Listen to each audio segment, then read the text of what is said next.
This is Dolynny TV, ladies and gentlemen. Welcome back to another edition of Edmonton Oilers discussion here on the channel. Well, this morning, following that documentary premiere on Sportsnet last night about Connor McDavid, if you watched it and you didn't get a chance to watch my video in reaction to it and give me your thoughts on there, maybe this video a great place to do it, as well as today we're going to discuss Ryan Nugent-Hopkins. I wanted to get to this. I've taken a couple lazy days off and trying to rest up for the home stretch because she's going to be nutty. You thought the first 49 games of the NHL season are going to be crazy. Well, just wait till the last 33 as we sit in that whole bubble that is the Pacific Division at this point, first through fifth. So, where does that leave me? That leaves me asking you if you want to talk about Ryan Nugent-Hopkins, if you want to talk about the Oilers a little bit more often. Right down here, I've got the subscribe tab. If you want to do that, consider doing that because that just gets you the videos that much quicker. That said, I'm terrible at selling myself. What we need to sell today is this man that these stats belong to in Ryan Nugent-Hopkins, Mr. First overall pick in the 2011 NHL entry draft. Well, why are we talking about Nuge? Well, simply put, I don't know if it was Sportsnet or TSN radio in Vancouver. This is days removed. It's not even worth really talking about anymore, but we do have to talk about something coming with Nuge. Is the simple fact that somebody on Vancouver radio the other day took Nugent-Hopkins, or said he would take Nugent-Hopkins in a fantasy draft over Captain Bo Horvat of the Vancouver Canucks. Now, I'm sorry, that's maybe not huge news, but in Vancouver Canucks land, when somebody is saying they would take an Oilers player that isn't McDavid or Draisaitl over top of Bo Horvat, that is going to cause an uproar. It caused Nuge to trend #1 in Canada on Twitter for about 2 hours that day. So keep that in mind. That's huge news. So let's just quickly break down Nuge here because I'm going to get a point here hopefully in a few minutes. But you see, Nuge had that fantastic rookie season. Again, injuries have been his nemesis all career. 52 points, 24 points the next year in 40 games. Really struggled to score. You see that shooting percentage at a career low 5.1. Then you've got 56 points the next year in 80 games. So Nuge, like, guys, we were starting to think we had something. And this was back when guys weren't exactly scoring 125 points a season. Guys were scoring closer to about 95 to 100. So 56 points out of Nugent-Hopkins back-to-back years in his third and fourth years. We were taking that. We were taking that, no problem. Then 15, 16, 55 games. Again, injury-prone season there. 34 points, 12 goals, 22 assists. Not a bad pace, though. You want to talk about 34 points in 55 games, what that would do over an 82 game season. You're talking 50.69 points, so 51 points. Again, a 50 plus point year for Ryan Nugent-Hopkins in the first year of Connor McDavid. Then 16-17, guys, this is the mystery that really proves what the Oilers might have did right in 16-17 is 18 goals, 25 assists, 43 points for Ryan Nugent-Hopkins, 82 games played in that season. So he plays all 82 and has probably his worst career year, to be honest with you. And if I can find his playoff stats here, where are his playoff stats on Hockey Reference? Because that's something I honestly could not tell you is his playoff stats. So yeah, 16-17, 4 assists in 13 games played, and everybody's complaining about how terrible Eberle did in the 16-17 playoffs. Just saying. There you go. All right, let's get to it because then in 62 games, Nugent-Hopkins has 48 points, 24-24 in that tremendously terrible 17-18 season.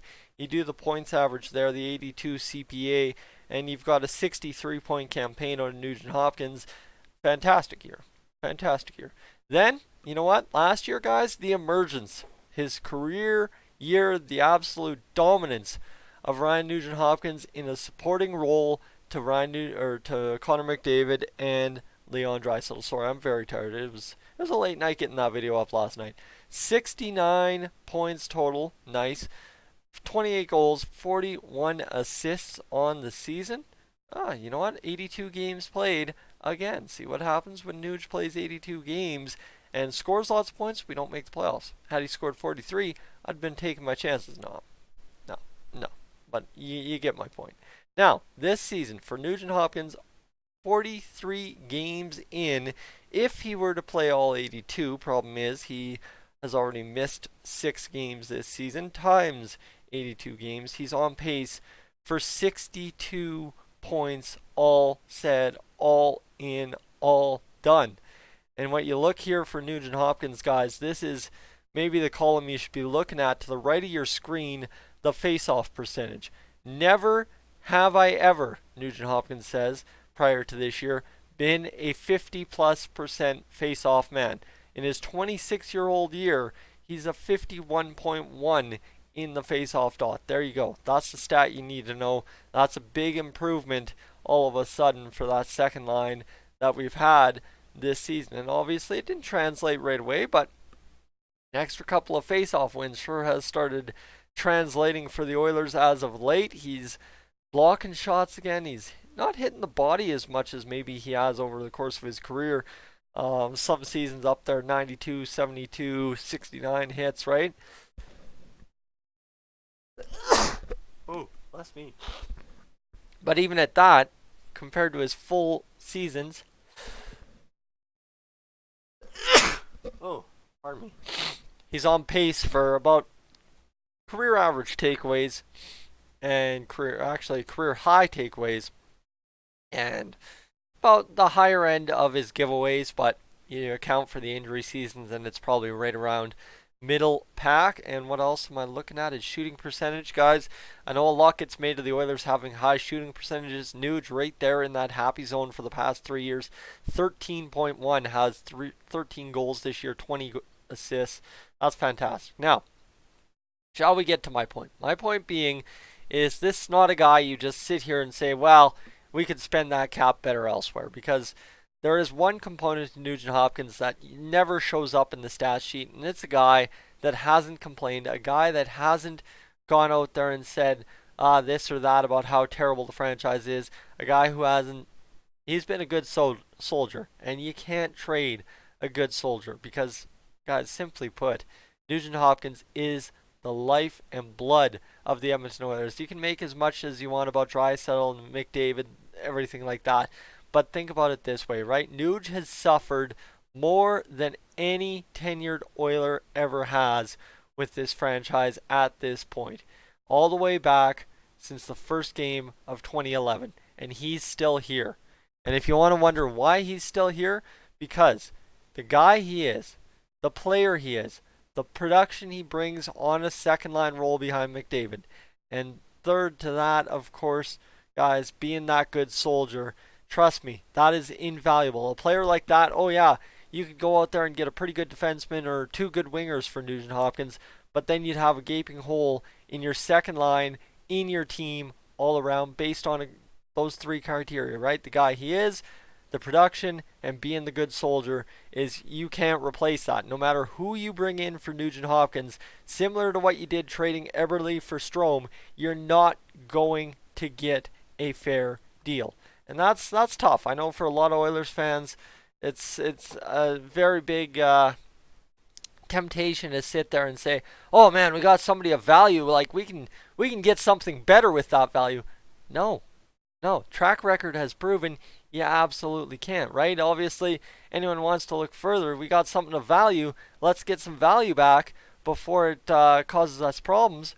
John Marino, right? I don't know how familiar you guys are with the situation over there in Pittsburgh, but every second day somebody's dinging my phone saying thank you for John Marino, you stupid idiots, and that don't feel very good. But what I'm saying is we got value for something at the time, and now look at how it looks. And that's how it would look on the opposite side of the spectrum from an Oilers point of view if we traded away Nugent-Hopkins for anything.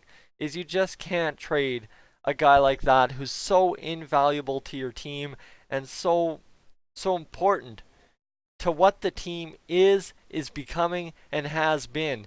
Because let me tell you, guys, Nugent-Hopkins, I'm sorry. You want to say anyone deserves to retire an Oiler? It's Nuge, 110 out of 100 times. Because Nugent-Hopkins, you don't suffer this much. to only make the playoffs once. You want to talk about McDavid only making the playoffs once? I'm sorry. Why the heck don't you care about Nugent-Hopkins? He's a number 1 overall pick. Same thing as Connor McDavid. Oh, wait, he's not the generational talent. Well, guess what? He's ours, and we got to care for him. Guys, I'm Tyson. This is Dolynny TV. I will catch you in the next one.